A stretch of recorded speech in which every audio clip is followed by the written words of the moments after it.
Versículo de número 1 do capítulo 1 de Neemias vai dizer assim: palavras de Neemias, filho de Acalias, no mês de Quisleu, no 20º ano, enquanto eu estava na cidade de Suzã, Hanani, um dos meus irmãos, veio de Judá com alguns outros irmãos, e eu lhe perguntei acerca dos judeus que restaram, os sobreviventes do cativeiro, e também sobre Jerusalém.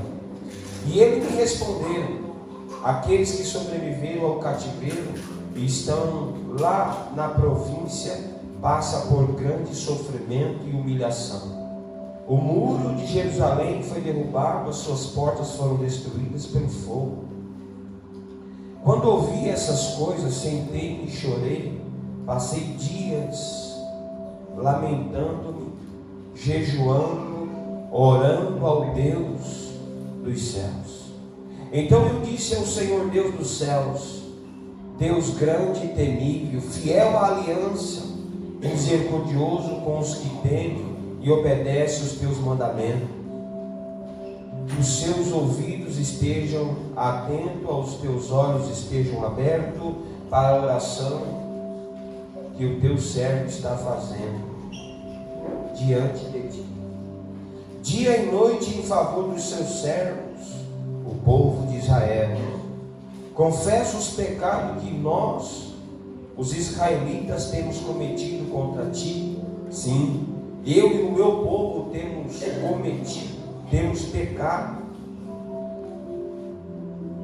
agimos de forma corrupta, vergonhosa contra ti. Não temos obedecido os mandamentos e os decretos e as leis que deste aos teu servo Moisés.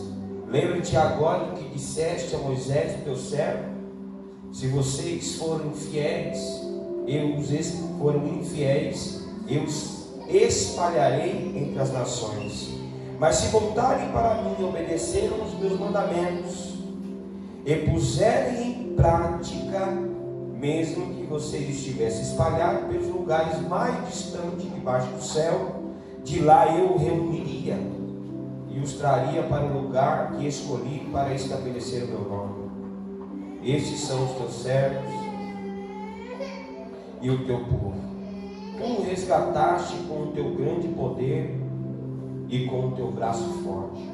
Senhor, que os teus ouvidos estejam atentos às orações deste teu servo, a orações dos teus servos, que têm prazer em temer o teu nome. Faz com que hoje este teu servo seja bem sucedido. Conceda-lhe a benevolência deste homem, deste homem. Nessa época eu era copeiro do rei. Pode tomar seu assento, com os seus olhos fechados, com a sua cabeça curvada, diante do eterno Deus. Senhor, nós queremos engrandecer o nome do seu Filho Jesus, que por meio da sua graça, por nos amar de tal maneira, que se entregou por nós, sacrificou a sua própria vida, estendendo a sua graça universal. Nós só estamos aqui porque o Senhor nos reconciliou consigo mesmo por meio da morte de Jesus Cristo. Nós pedimos perdão pelos nossos pecados, pedimos perdão pelo pecado dos nossos antepassados, pedimos perdão pelos pecados de nossos filhos, sucessores da unção que o Senhor destinou à cabeça de cada um. Nós queremos, no nome do teu Filho Jesus, pedir a tua misericórdia para que na nossa nação não caia o seu juízo, não se acenda a sua ira, mas que o Senhor tenha misericórdia de nós. Que hoje, nessa noite, todos que estão presentes, Senhor, que por meio do seu Espírito possam ser tomados de grande temor, para que eles possam tremer diante da sua presença, que eles possam viver a palavra que vai acessar os seus ouvidos, para que eles possam ser praticantes da sua palavra, Faça como nos dias de Neemias, Senhor. Seja benevolente conosco. Estenda, Senhor, a sua misericórdia sobre nós. Não permita que ninguém que está entre nós, ou que hoje não puderam comparecer nessa reunião, possa se perder, Senhor. Possa se desviar como alguns dos judeus que estavam presos no cativeiro e se tornaram, Senhor, negociante da sua santidade e se abordaram, Senhor, a missão, se tornaram pagãos, negociaram a sua palavra, viveram, Senhor, apegados às culturas babilônicas e até mesmo alguns se tornaram samaritanos. Não permita, Senhor, que nenhum de nós se perdemos. Nos ajude a resistir às tentações do maligno, às oposições da sua obra, do teu reino. Nos ajude a ser fiel à tua palavra. Nos ajude a ser temente ao Senhor. Deus dos céus, nos ajude. Gera em nós a sensibilidade, o aquebrantamento necessário para que nessa noite ninguém saia daqui, Senhor, sem se comprometer com a tua palavra. É em nome do seu Filho Jesus, na autoridade suprema do eterno Salvador Jesus Cristo, nós repreendemos esses espíritos malignos que têm atuado roubando a palavra e a atenção do seu povo. E é no nome do eterno Jesus Cristo que neutralizamos essa força maligna do inferno que tem se oposto contra a tua igreja. É assim que oramos e bendizemos o nome do Senhor, Deus dos céus e da terra. Amém. E graças a Deus. Irmãos, nós iremos fazer a exposição de Neemias, um grande homem que foi chamado por Deus para liderar o povo de Deus. Não basta a gente ser líder, precisamos ter um espírito de liderança, porque nós precisamos desenvolver aquilo que Deus nos chamou para ser por meio do seu Espírito. E somente o Espírito de Deus possa nos inspirar para viver essa liderança autêntica, temente a Deus, que pratica a sua palavra, como ele disse, justamente quando ele se posicionou para que o povo viesse a não só mais viver aquilo que ouviu, mas obedecer o que Deus estava falando e justamente praticar, dando exemplo. Então hoje nós precisamos atentar os nossos ouvidos, porque eu quero expor justamente um livro que foi escrito, que hoje nos faz tanto efeito nos nossos dias, porque o mundo padece, irmãos, a cidade padece, sua casa talvez padece. Não é por causa de uma liderança, é por falta do caráter da liderança. Por isso que nós precisamos ter um espírito de liderança, não só a aparência ou o título. Eu sempre costumo dizer que o rei sem coroa não é rei, o líder sem caráter não é líder. Então nós olhamos para dentro dessa posição da igreja no mundo. A igreja precisa ser igreja, não uma denominação, não é uma instituição. A igreja precisa ser a embaixada que Deus constituiu ela para ser. Aleluia. Neemias representou o reino de Deus, sendo o embaixador, porque ele decidiu no seu coração viver a vontade de Deus, corresponder com a palavra de Deus. Então nós vemos aqui que dentro desse período nós temos, eu vim falando sobre Esdras, e Esdras ele está no mesmo período que Neemias. Então esse livro só foi separado entre Esdras e Neemias, porque a fala de Esdras precisava ser pautada como Esdras falando, e a fala de Neemias como Neemias falando. Não porque houve uma separação do livro, é simplesmente porque esses autores aqui precisavam ser justamente expressados numa fala única, Esdras e Neemias. Então nós vemos que os dois estão guerreando, trabalhando na mesma funcionalidade e no mesmo período, justamente também o que antecede o período da primeira leva, que é Ageu, que era contemporâneo com Zacarias, que um era profeta e o outro era sacerdote.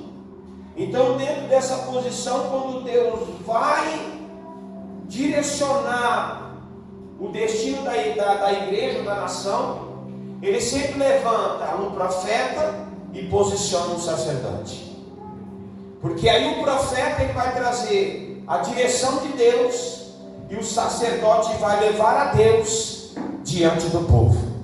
Então nós olhamos que Deus ele não trabalha desorganizado. Diga comigo, Deus não trabalha desorganizado.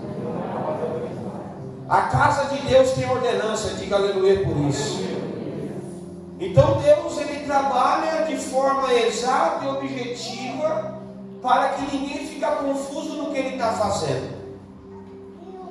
Então nós vemos que dentro desse período, na primeira leva, Ageu e Zacarias traz do povo, porque eles também estavam exiliados. Segunda leva, Esdras, ele veio sozinho. Só que Neemias, ele já tinha vindo nessa outra leva, e ele já estava em uma funcionalidade em favor do rei Artaxerxes. Por isso que ele era copeiro do rei. Copeiro, irmãos, é alguém que tem total confiança do rei, porque naquela época, quando eles iam matar um rei, a primeira coisa que ele fazia era contaminar o vinho, ou a água, ou o suco, para matar o rei. Então quando Deus ele nomeia um rei, ele dá a coroa, e o rei nomeia um servo, os súditos, para poder servi-lo. Então no primeiro estágio, Neemias ele era um servo, diga amém por isso. Um servo. Então o servo, ele só serve se ele servir alguém. O servo, na sua fala de servente, ele está ali para servir a todo tempo. Então, como ele servia o rei Neemias com a sua própria vida, dentro de uma simbologia, de uma fala, nós servimos um rei, diga aleluia por isso. Só que ele não é um rei terreno, ele é o rei dos reis, ele é o eterno. Se Neemias servia a um rei Artaxerxes, um homem que um veneno na água mataria ele servia com a sua própria vida. E como nós devemos servir o rei dos reis? Como nós devemos servir? Como nós devemos servir, irmãos? Diga para o seu irmão do seu lado: você não serve a homens, você serve a Deus. Amém? Quando eu falo nesse serviço, eu falo assim, ó: servem a Deus em favor dos homens. Amém? Então entenda uma coisa, Neemias, ele estava disponível a dar a vida pelo rei, porque quando viesse um vinho envenenado, o primeiro a tomar o vinho era Neemias, e depois ele dava para o rei. Sabe por quê? Porque ali estava a sua lealdade.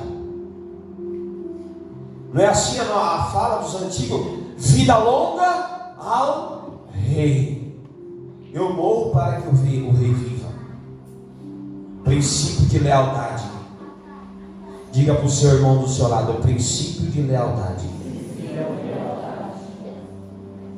Se você não tiver lealdade para servir o rei, você não será reconhecido como servo. Se você não tiver lealdade para servir o rei, você não será reconhecido como servo. Dentro dessa colocação, Neemias é um dos maiores líderes do Antigo Testamento.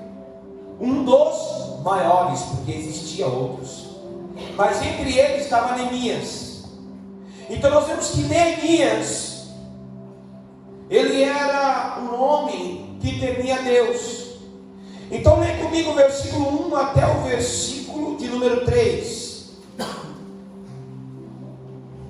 Palavras de Neemias, filho de Acalias, no mês de Quisleus, no 20º ano, enquanto eu estava na cidade de Suzã, Hanani, um dos meus irmãos, vem de Judá, com alguns outros homens, e eu lhe perguntei acerca dos judeus que restaram aos sobreviventes do cativeiro, e também sobre Jerusalém.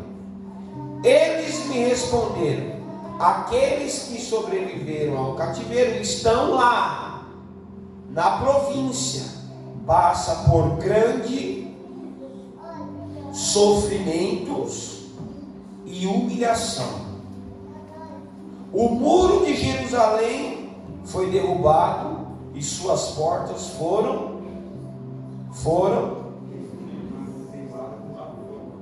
Irmãos, deixa eu trazer uma interpretação rapidamente. Muro, proteção. Porta, acesso. Então, se os muros tivessem derrubado e as portas tivessem danificadas, entrava qualquer um e saía. Então, quando nós olhamos para dentro desse contexto, Neemias ele tem uma posição e uma decisão. Versículo 4: quando ouvi essas coisas, sentei-me, chorei, passei dias lamentando, jejuando, orando ao Deus dos céus. Primeira coisa que ele fez, irmãos, foi ter uma atitude, uma posição. Aqui ele ficou 120 dias em oração. Um dia que você ora, ou algumas horas que você ora, você já acha que Deus é obrigado a responder a sua oração e resolver o seu problema. Neemias ficou 120 dias orando, posicionado, buscando o recurso do alto. A Bíblia diz no livro de Provérbios que quando nós tememos a Deus, obedecemos a Deus, nós receberemos favor de Deus e reputação entre os homens. Reputação, irmãos, é algo do que as pessoas falam de você. Por isso que você recebe dos homens reputação, reconhecimento, mas de Deus você recebe favor. Então ele está como buscando favor da onde? Do alto. A cidade está vulnerável. O templo está sendo reconstruído. Mas já tinha alguns empecilhos. Depois nós vamos entrar nessa interpretação. A oposição já tinha se posicionado. Mais para frente você vai ver que eles foram até o rei levar uma notícia distorcida. Pararam a obra. A reconstrução do templo foi parada, porque porque a oposição distorceu aquilo que o rei Ciro tinha dado como ordem e decreto. Nós vemos isso lá no livro de Esdras. Quando ele sai da Babilônia, ele sai com ouro, com prata, com muito, mas muito recursos para reconstruir o templo. E o templo começa a ser reconstruído. Só que em Neemias, o templo para de ser reconstruído. Só que Neemias não se preocupa com o templo, ele se preocupa com os muros e com as portas. É um homem inteligente. É um homem que tem sabedoria de Deus. Porque o que adiantaria reconstruir o templo se os muros e as portas estavam danificadas?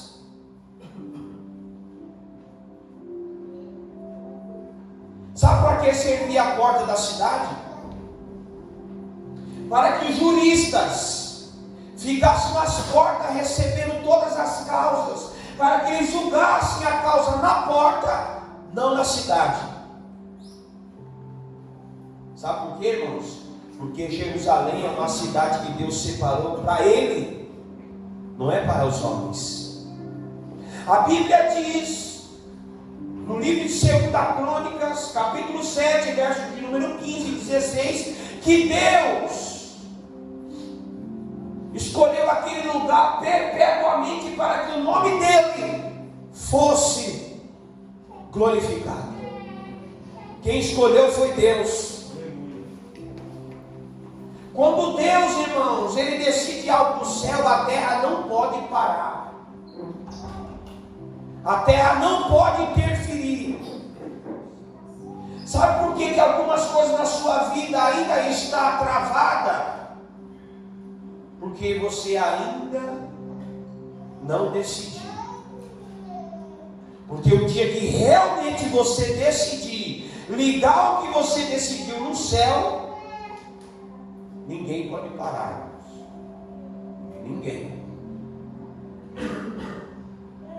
Vai levantar na sua vida contra o propósito de Deus que está separado da sua vida. Sambalate, Tobias.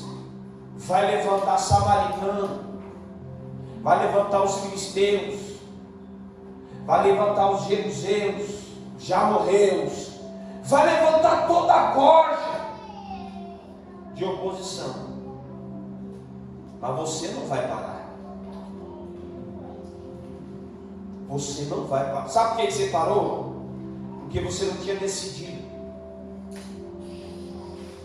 Você estava motivado, não decidido.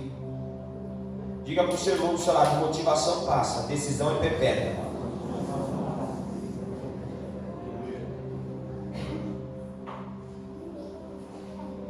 Nós precisamos se atentar para o que Neemias estava vivendo, porque faz sentido para os nossos dias. Neemias, ele herda um período de monarquia. O que é isso? São períodos de reis monarcas. Saul 40 anos, Davi 40 anos, Salomão 40 anos. Quando Salomão morre, quem vai herdar o trono e o reino é Roboão. Roboão, quando ele herda o trono, ele vai cometer algumas negligências que gerou sérios problemas no reino. O povo reivindicou e ele não ouviu. Ele continuou fazendo sua vontade. Irmãos, quando um reino ou um rei está desfrutando de muitas riquezas, quem está pagando essa conta? Quem está pagando essa conta? Quando um governo está muito robusto, muito endinheirado, alguém está pagando essa conta. É os governados, é o povo. Roboão perdeu a direção. Salomão pediu sabedoria de Deus para governar o povo de Deus. Então Então ele tinha muito, porque ele tinha sabedoria para governar o que tinha e o povo de Deus. Só que quando Roboão ele assume o trono, ele já assume com vara de ferro. Ele já começa a governar com abuso de autoridade. Ele já começa a desfrutar do que Deus não deu a ele. Ele começou a sangrar o povo. Então o povo se rebelou contra Roboão e os reinos se dividiram. E é aí que surge o reino do norte e o reino do sul. Reino do sul é reconhecido como o reino da rebelião. As 10 tribos se dividem, se torna o reino do sul. As 2 tribos permaneceram. Judá, que era justamente da linhagem real, da onde viria o Messias. E ali acontece algo interessante, que é onde eu quero levar vocês a uma consciência para os nossos dias. Ali acontece algo interessante. Vai passar alguns anos, o reino do sul profanou, acendeu-se a ira de Deus por conta dos seus pecados, e ali Deus permite o reino do sul ser tomado com o império sírio.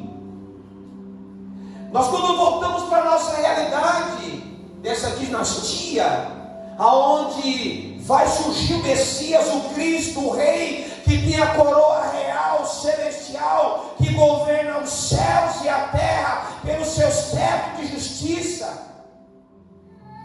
Esse reino também começa a negligenciar a palavra de Deus.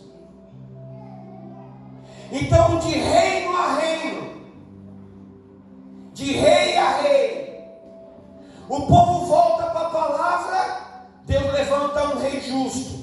O povo negligencia a palavra, Deus levanta um rei ímpio. O povo volta para a palavra, Deus levanta um rei justo. O povo negligencia a palavra, Deus levanta um rei ímpio.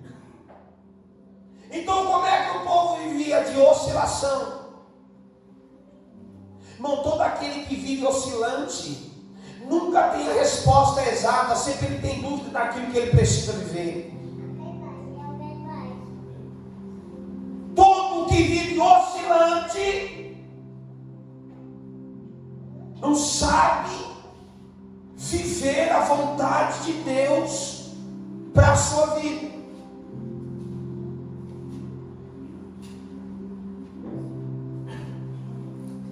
Quando nós olhamos para dentro desse ponto, que me traz hoje uma realidade, que me traz uma preocupação.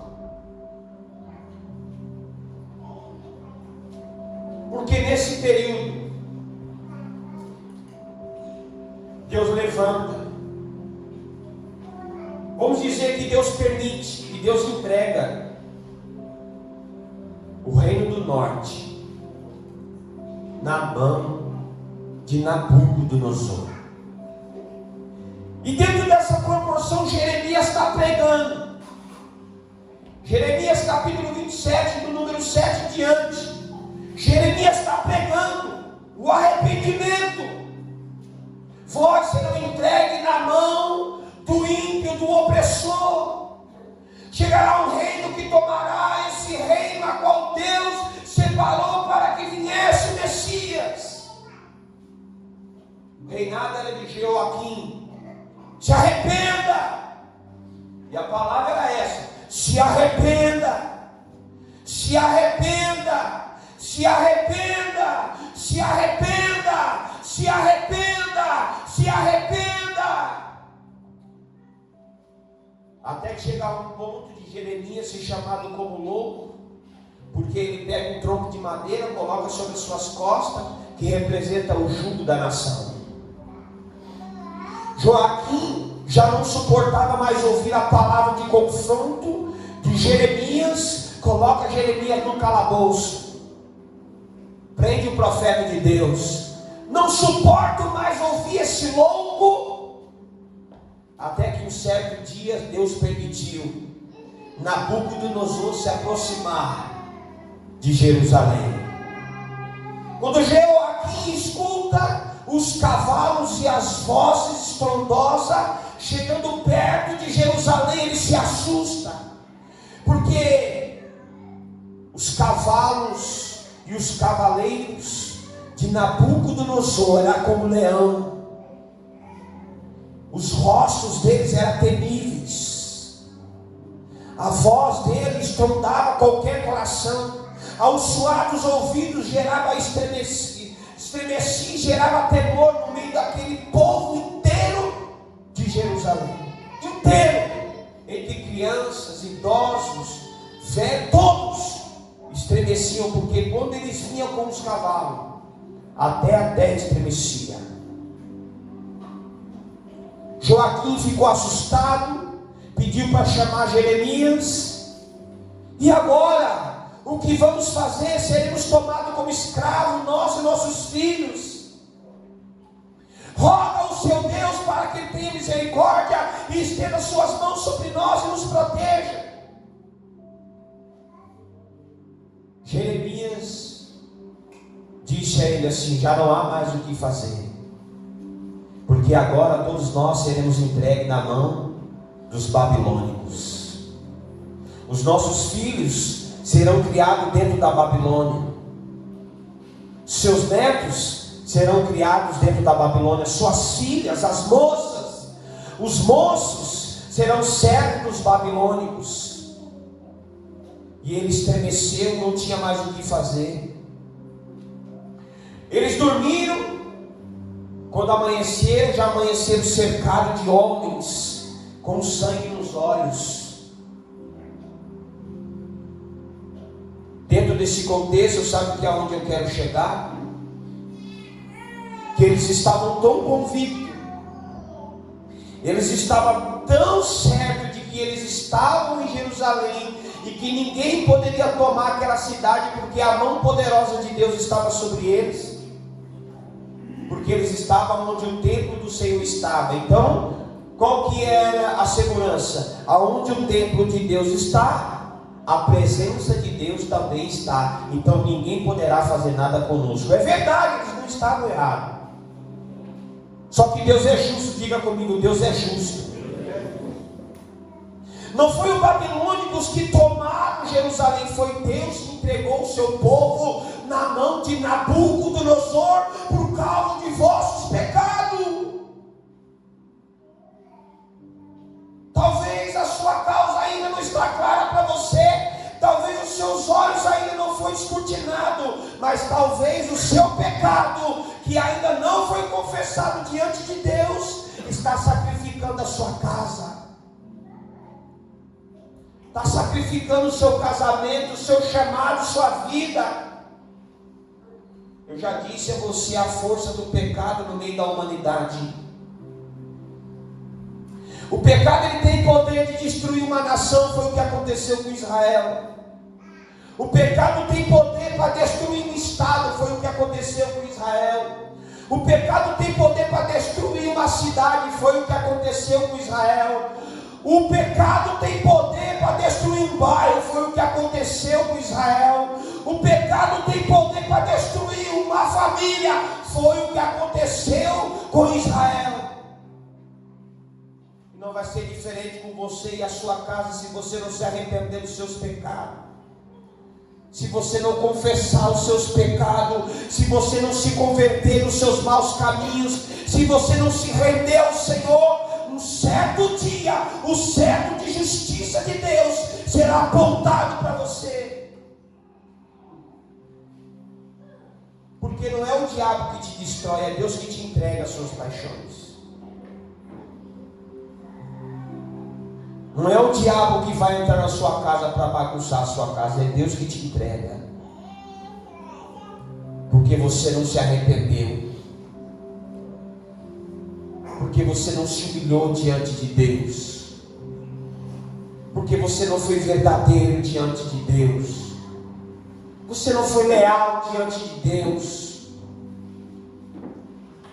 O pecado tem nome, tem endereço, tem data, tem local. O pecado é uma marca, irmãos. O pecado, ele está casado com o inferno. O pecador que não se arrepende vai fazer do inferno sua casa eterna. O pecador que não se arrepende, porque o que eu decido hoje, aqui hoje e agora, pode ser minha morada amanhã. O que aconteceu com Israel, o que aconteceu com Judá, com Jerusalém, foram levados cativos à Babilônia por 70 anos, humilhados, debaixo de vara de ferro, por conta de vossos pecados.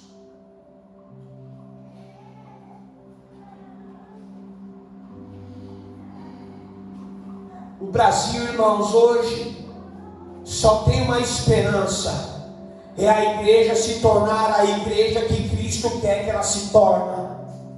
Porque Deus não vai fazer nada no Brasil se não for por meio da igreja. E na igreja, Deus não estabeleceu a igreja para se tornar uma denominação ou talvez uma instituição. Deus estabelece a igreja como embaixada que representa o seu reino, o seu governo, que opera na sua justiça, que tem a sua palavra e pratica as suas leis.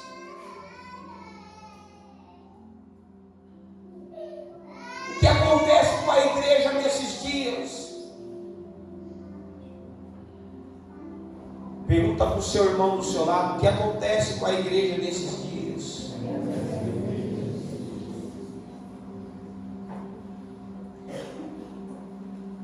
E eu quero até levar você a ler comigo o porquê e o modo que Deus entregou Israel na mão de Nabucodonosor. Deixa eu dizer uma coisa para vocês, irmãos. Misericórdia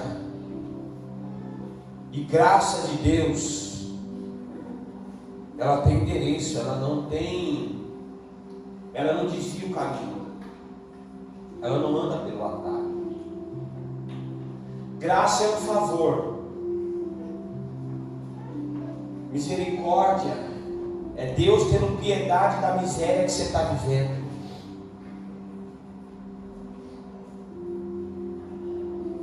Misericórdia é Deus tendo piedade da miséria que você está vivendo.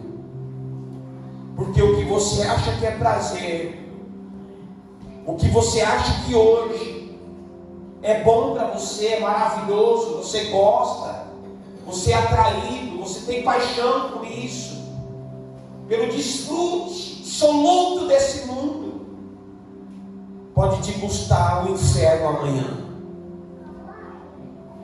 Por isso que a misericórdia e a graça de Deus tem endereço: é alcançar o pecador que se arrependeu. E é para os nossos dias. Então eu quero ler com você para nós rapidamente fazer um acompanhamento. Abre comigo o livro de 2 Crônicas. Crônicas é os relatos dos reis. Que os reis viveram, né?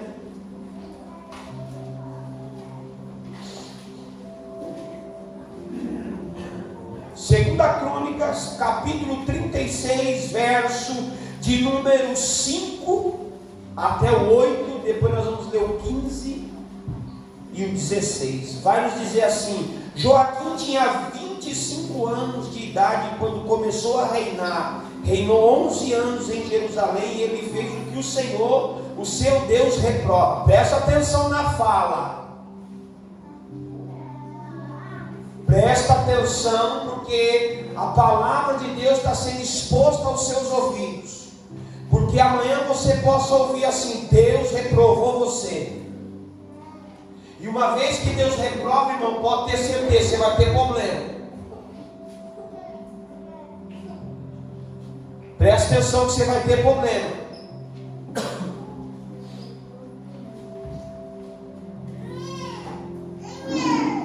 Joaquim tinha 25 anos de idade quando começou a reinar e reinou 11 anos em Jerusalém. E ele fez o que o Senhor, o seu Deus, reprova.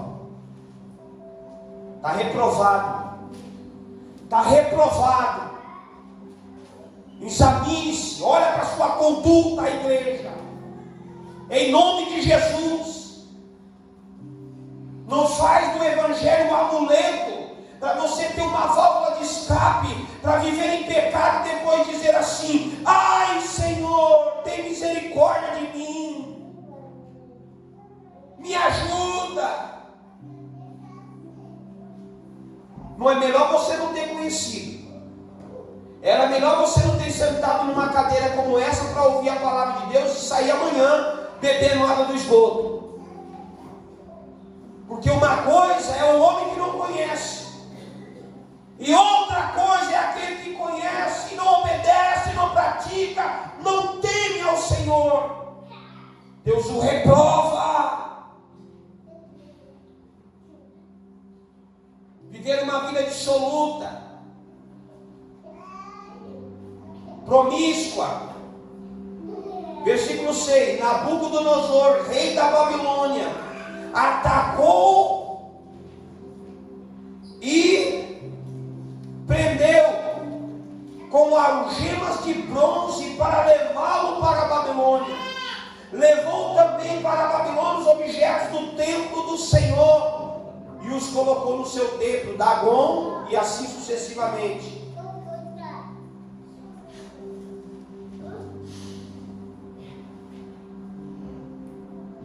Os demais acontecimentos do reinado de Joaquim e as coisas detestáveis, Deus detestava a atitude e o posicionamento desse rei, desse líder. Deus detestava.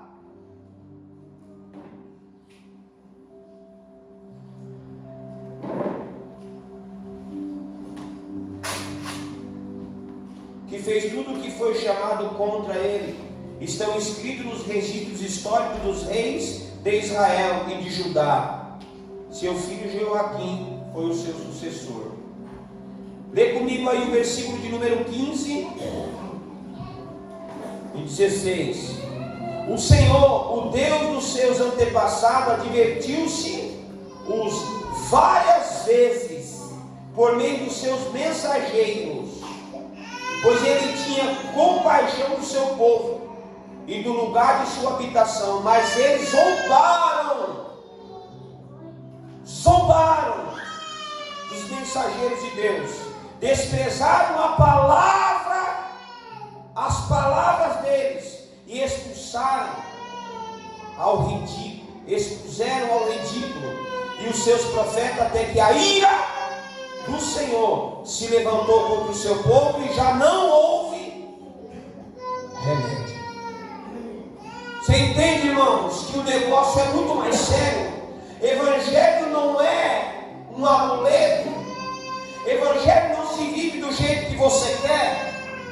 Evangelho não é o modelo que você adquiriu para você, não.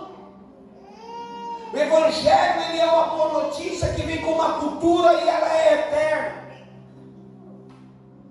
Não é viver o que eu penso, o que eu quero. Evangelho vai na contramão do que você quer. Evangelho vai na contramão do que você pensa. Vamos olhar para dentro dessa realidade que nós estamos vivendo como igreja.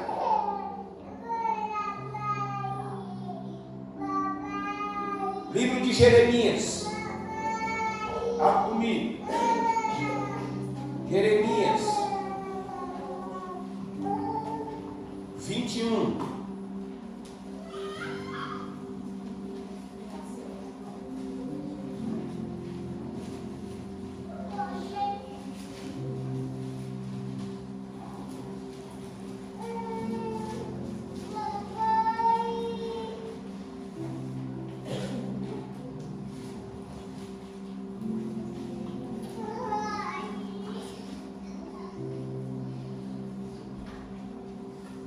Olha aí o versículo de número 1 até o versículo de número 8.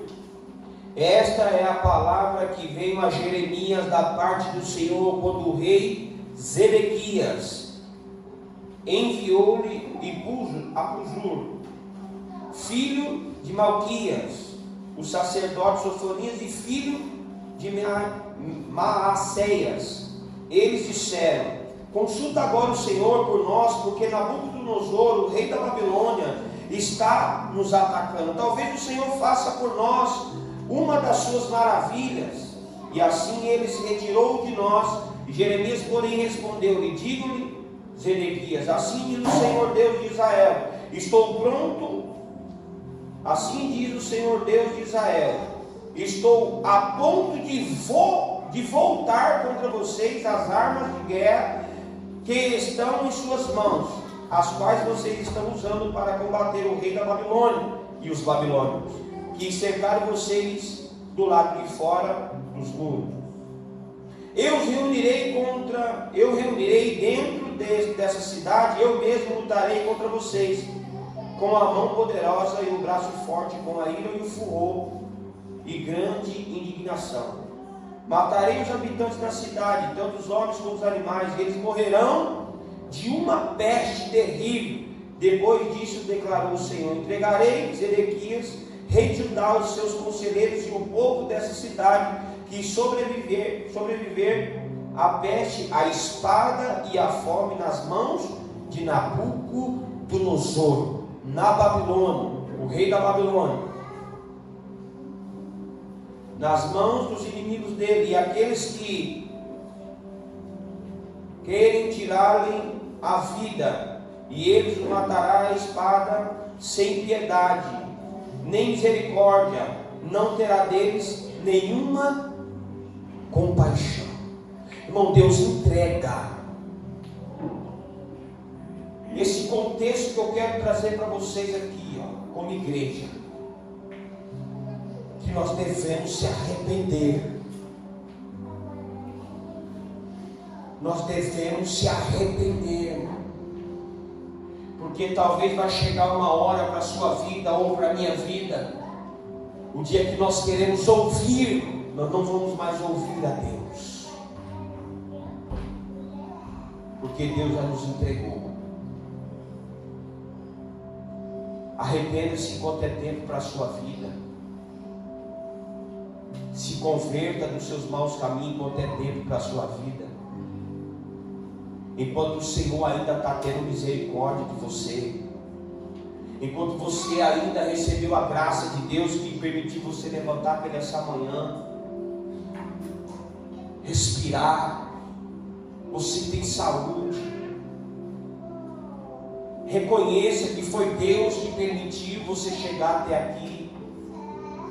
Não foi o seu esforço, não foi a sua força, foi Deus que estendeu misericórdia sobre você.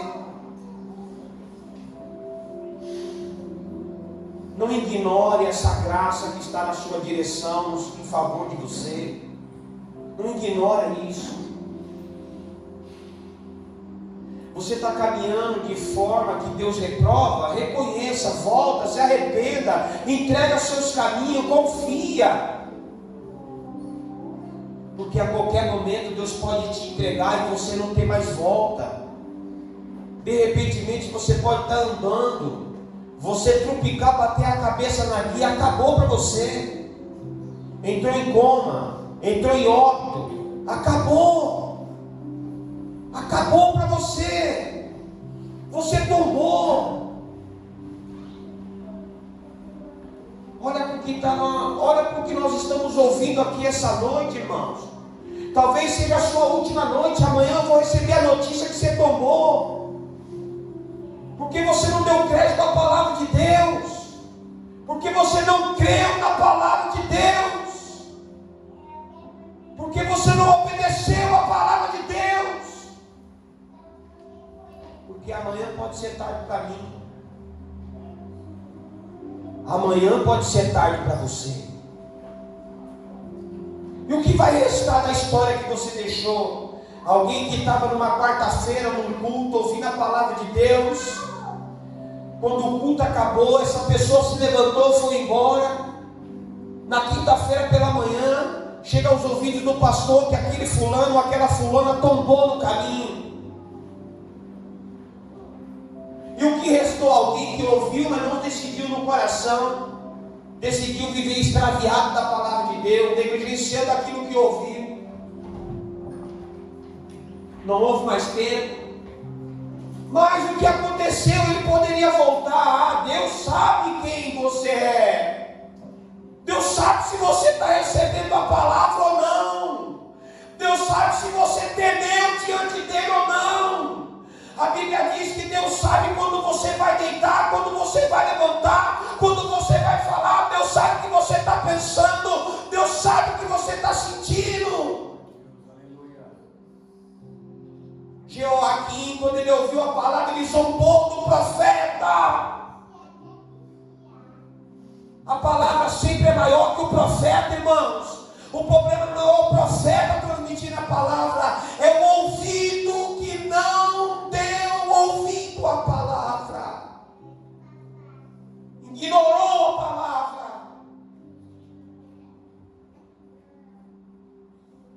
A qualquer momento o céu pode se abrir, ou a terra também, irmãos. Jonathan Edwards, quando ele estava pregando um sermão que foi intitulado "O Pecador na Mão de um Deus Irado", aqueles homens e mulheres tremeram diante de Deus por causa da palavra, não de Jonathan Edwards, porque a mensagem é maior que o mensageiro. Eles não estavam preocupados com Jonathan Edwards, eles estavam ouvindo a palavra de Deus, e eles tremeram diante de Deus.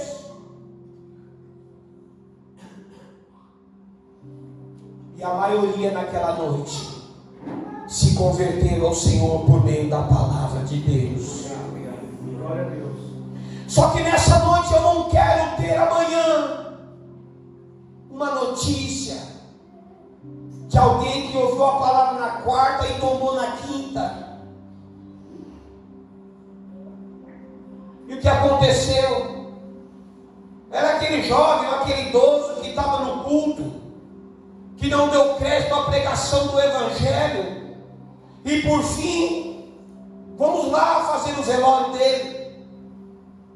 Joaquim tentou dizer assim: traga Jeremias, o sacerdote, traga eles para que lhe rogam a Deus, para que ainda haja misericórdia.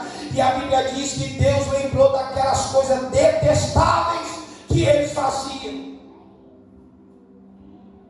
Deus lembrou daquelas coisas que Deus repugnava.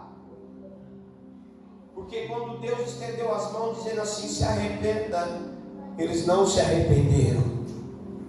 Quando Deus disse assim: se converta, meu povo, irmão, por causa de um líder, todo o povo pagou o preço. Por causa de você, sua casa pode chorar amanhã.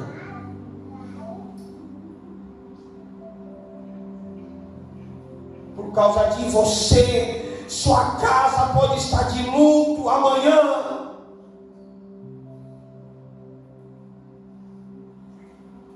E nós precisamos encarar essa realidade. Eu estou trazendo para você um contexto histórico que nos leva a uma realidade, porque eu quero expor a posição de Neemias diante de uma catástrofe nacional. Porque o problema não era mais somente de um governo, se tornou da nação. Nós conhecemos o estado de uma nação quando nós olhamos para a família. Coloca isso no seu entendimento. Nós reconhecemos o estado de uma nação quando nós olhamos para uma família. O Brasil só é um fracasso hoje por causa que a família é um fracasso.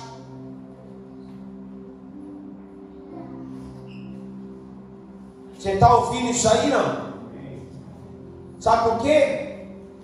Sabe por quê que os meninos de 11 anos estão fumando crack? Sabe por quê que as meninas de 11 anos já estão engravidando? Porque o evangelho que o pai e a mãe estão vivendo é fraco. Não é bíblico. É um evangelho de amuleto que vem fazer campanha para envelope, vem fazer campanha para arrumar marido, prosperidade, para tanta coisa, mas não faz campanha para se arrepender dos seus pecados, se converter dos seus maus caminhos. Por isso que a nossa nação está padecendo, vive de um movimento estranho, mas não uma constância bíblica. Nossa nação está padecendo. Os nossos meninos, que é o nosso futuro de amanhã, os advogados, os juízes, os promotores, os futuros presidentes, os futuros missionários, pastores, estão usando droga. Porque o evangelho que você vive na sua casa é fraco, é débil. O seu filho não vê você como homem de Deus, não olha para você, não vê um sacerdote. Aí ele vai conhecer um sacerdote que está vendendo droga na esquina. Aí a menina vai conhecer o príncipe encantado que está vendendo a droga. E olha o que nós estamos virando hoje. A cada esquina você tromba com um drogueiro. Aonde está a igreja? Está como nos dias de Neemias? Como nós estamos, irmãos? Esse evangelho precisa ser praticado de forma clara. Que haja temor em vossos corações. Que vocês se arrependam em volta. Eu ensinei vocês aqui ao longo de algumas ministrações. Esdras, quando estava pregando, ele não estava falando para o povo voltar ao templo. Ele estava falando para o povo voltar para Deus. Para Deus. Vir para a igreja não vai mudar a sua situação. Você tem que voltar para Deus.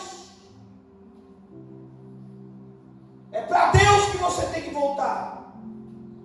Você que está aqui toda quarta, todo domingo, você tem que voltar é para Deus.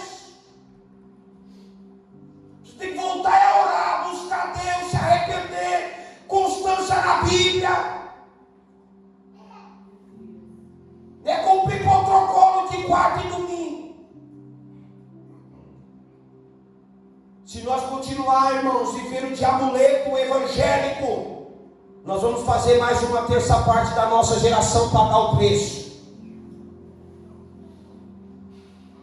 Se nós viver de amuleto evangélico, nós também vamos fazer parte de uma terça parte de nossa geração pagar o preço.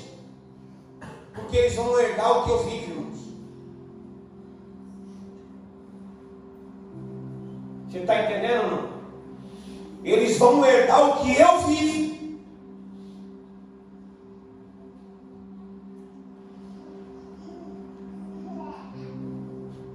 Então nós precisamos se arrepender.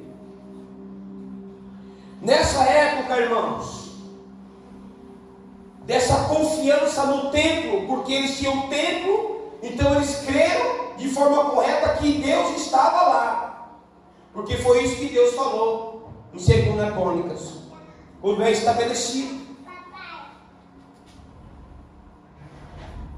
Então eles mistificaram. O povo de Deus mistificou a vida santa com a vida profana. Eles achavam que por causa do templo, aonde Deus estava, eles estavam garantidos. Mas Deus é um Deus de justiça, irmãos. Deus é um Deus de justiça.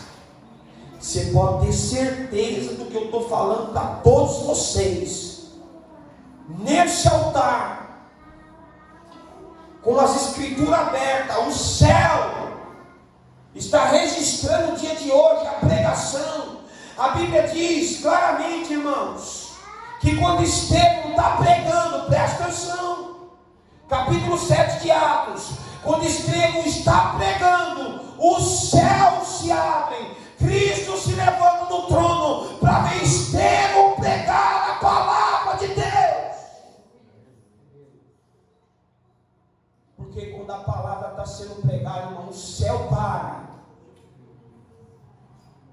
dia do juízo final, nenhum de vocês vai dizer que naquele dia não ouviu a palavra de Deus. Nenhum de vocês. Então nós olhamos para dentro desse ponto, mistificou. E há um problema muito sério nos nossos dias, irmãos. Talvez nós pensamos, eu vou para a igreja e Deus vai resolver meu problema. Não vai. Deus não vai resolver, o problema é seu, você tem que resolver.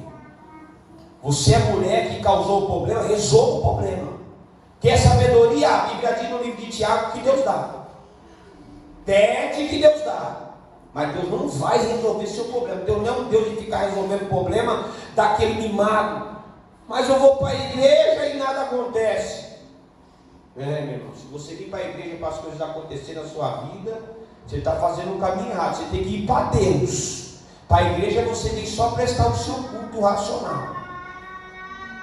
Que é uma coisa linda, que hoje eu estava sentindo uma atmosfera no culto, irmão. Eu estava com dificuldade de sair da sala. Vocês não sentiram essa graça? Irmão, na hora que começou o culto, eu vou ser sincero para vocês. Eu senti, é como se fosse um óleo fresco. É como se fosse um líquido escorrendo na minha cabeça. Um líquido pesado. Isso é a graça de Deus. Isso é graça de Deus. É isso que o culto promove. Essa unidade. Para resolver problema, você vai resolver. Ah, mas eu preciso arrumar um emprego. Vai procurar um emprego, irmão. Não fique em casa não esperando o telefone tocar. Ah, já esperando. Vai procurar emprego, irmão. Nós precisamos parar de mistificar, irmãos. Não pode fazer justamente o que eles fizeram lá no nosso passado. Mistificar. Já que nós estamos onde o templo está, a presença de Deus está, então nada vai nos acontecer. Deus é o Deus justo, irmão. Ó, vou falar para você porque nós estamos aqui de frente. Não se refere a você. Deus talvez vai deixar a porta aberta para o ímpio e vai fechar a porta do justo. Porque o ímpio estudou, se dedicou para estar lá. E o ímpio, porque confessa uma fé, está dormindo até meio-dia. Vai dizer, Deus colocou o ímpio, mas não me colocou. Vai estudar, rapaz. Vai se dedicar. Deus é justo. Ele estava pronto para assumir a diretoria da Mercedes. E você? E você? Mas eu vou para a igreja. Olhamos para dentro desse ponto, irmão. Nós precisamos se arrepender, se converter.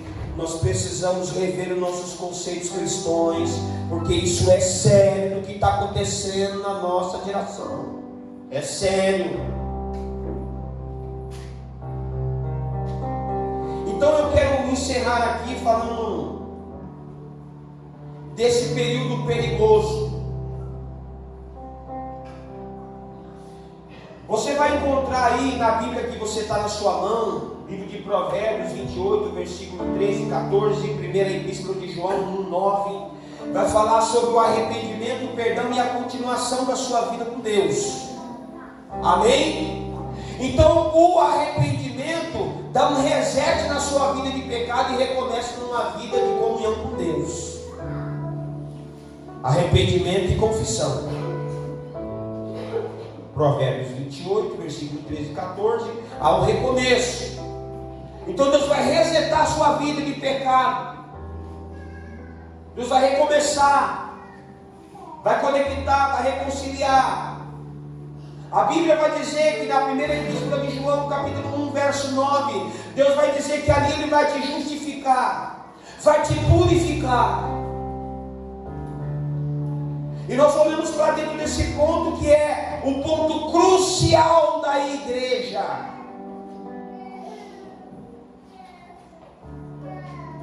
E aí eu volto para a realidade de Neemias.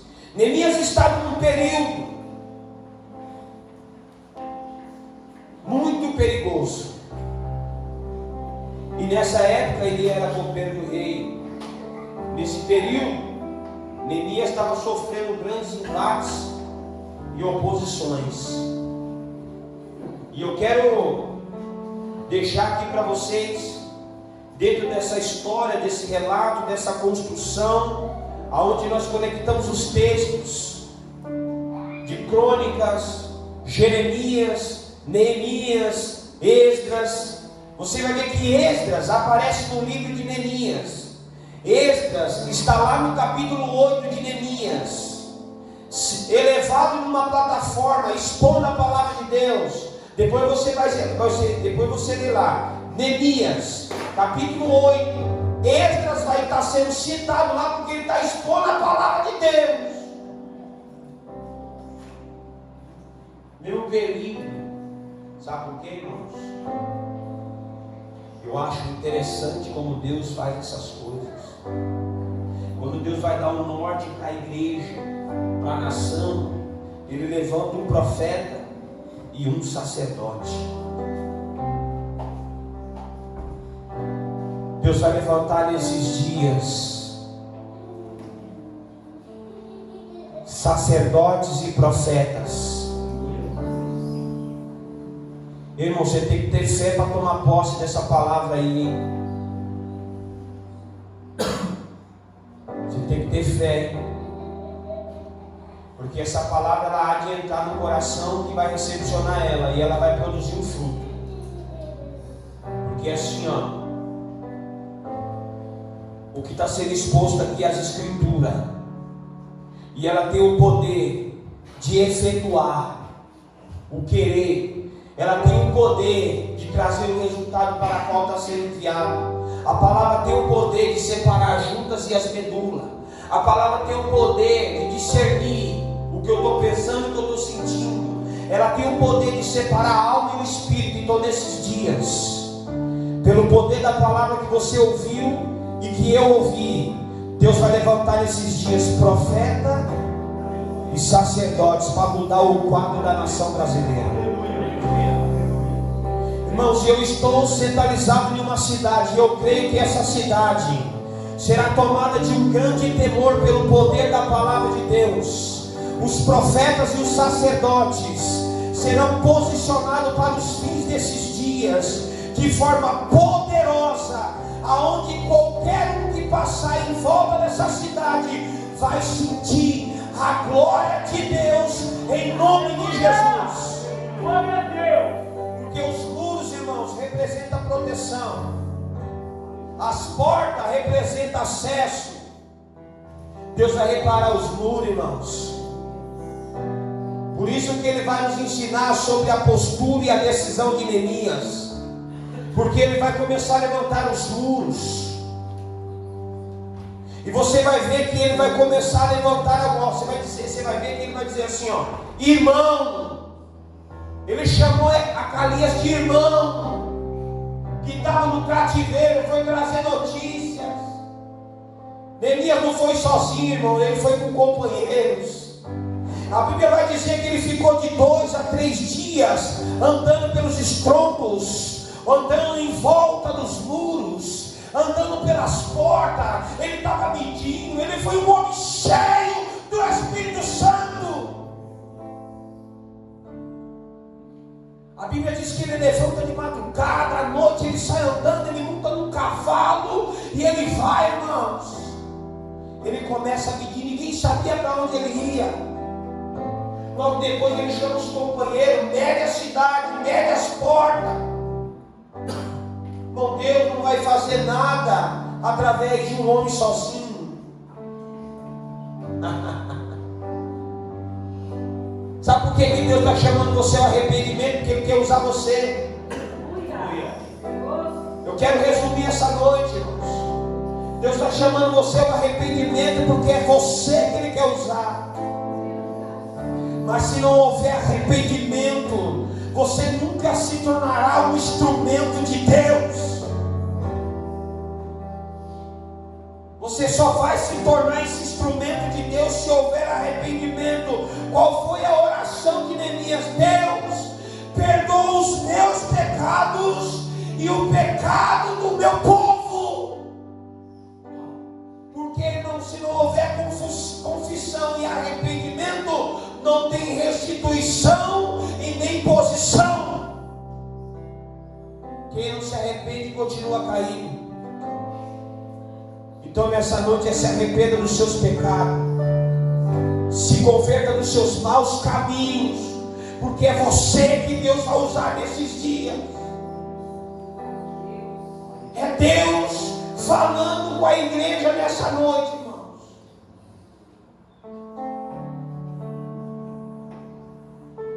Então se coloque de pé, pecadores, comigo.